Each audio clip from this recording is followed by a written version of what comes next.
I pencil caught it lest I should forget. The story his and mine alone, and the rhyme, mine too, the faultiness of step and time. With eyes fixed on the fire as in a glass, he told his wondrous story of the Indian Pass. 'Twas 10 years ago, next autumn, I think, that I paused in my tramp through the forest to drink. A spring bubbled up in a cool, shady spot. I threw myself down. I was weary and hot. While resting and carelessly glancing around, I spied a torn paper that lay on the ground. The rain and the winter had wrought their own will, but traces of writing I saw on it still. I studied it closely and rather in doubt, but after a season I puzzled it out. The writing was quaint and in characters old, and strange and amazing the story it told.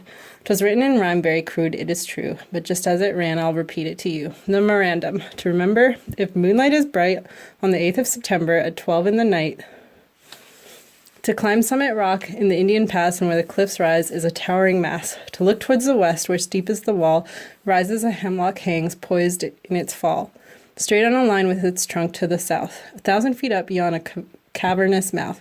With care you may climb to it. Treasures of gold were amassed in its depths by the Indians of old. And the spirit of one whom they slew on the spot tarries to guard it from thieves and from rot. Encounter him boldly, of shadow of fear beware, or the hour of thy death draweth near, by the sun's brighter ray in this cavern concealed. And the deep shadow cast by the moon is revealed. On this one alone of the nights of the year, the cave may be reached by a head that is clear. Gain the cave, brave the spectre, and rifle the mine. Take it, the Indian's treasure is thine.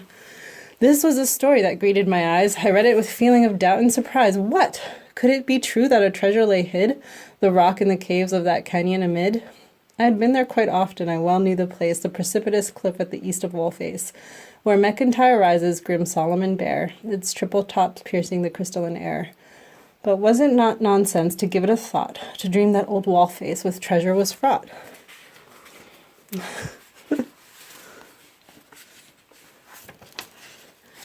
And still an old legend, forgotten long since, told of the wealth of an Indian prince, who caught by the white rascals and burned at the stake, thinking to force some disclosure to make, of where in the woods he had buried his gold, while fiercely around him the flames hotly rolled, was offered his life if he'd show them his caches, mocked at his foes as he laughed in their faces.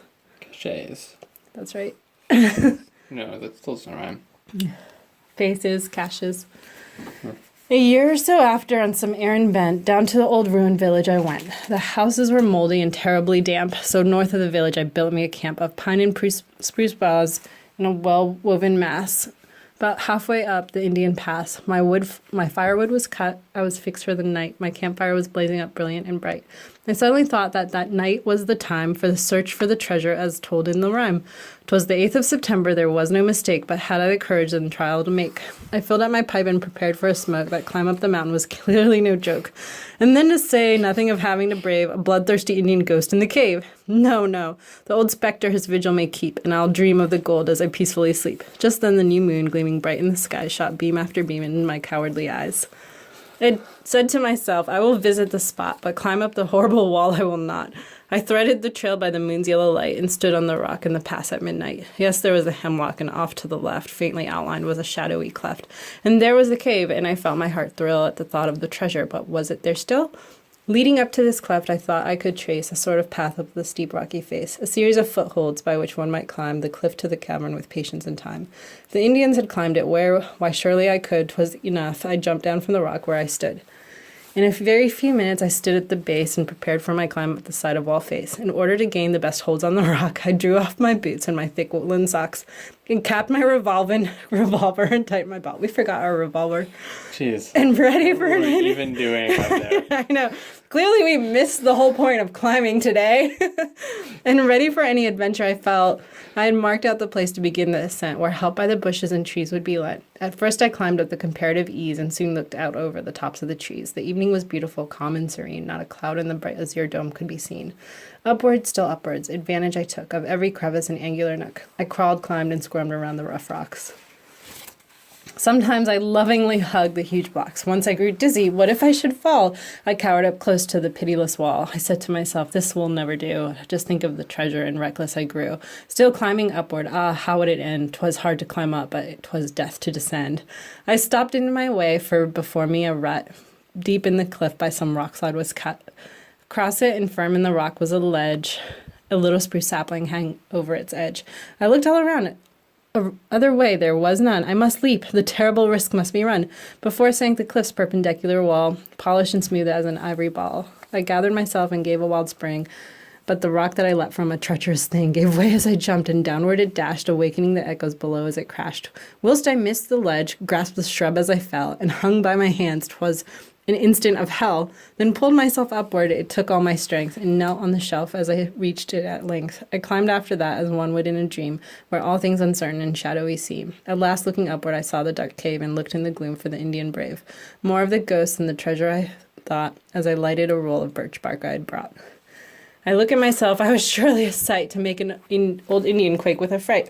My blue flannel shirt and its tatters was torn, my trousers and buckskin were dirty and worn. It was covered with dust, a scratch on my face added fresh charms to its natural grace. I'll bet him $1 that I look the worst. The chances are even that he will run first. These are my thoughts as the cave I explore. What is this piled on the rough rocky floor? Armlets and coins of some metal, 'tis gold. Heaped up before me are riches untold.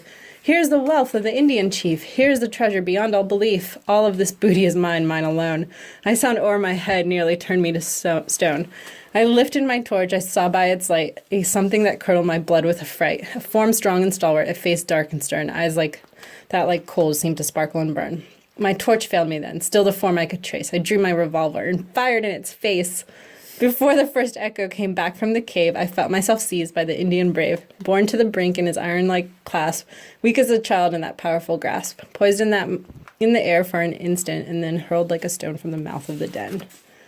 Down, down, I shot down. Oh, what could it be? I had lodged in the top of the old hemlock tree.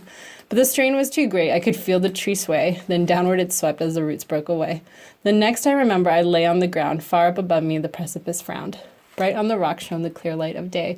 20 feet off the old hemlock tree lay. Then was it a dream? No, for fast in my hold still did I clutch one rude circlet of gold.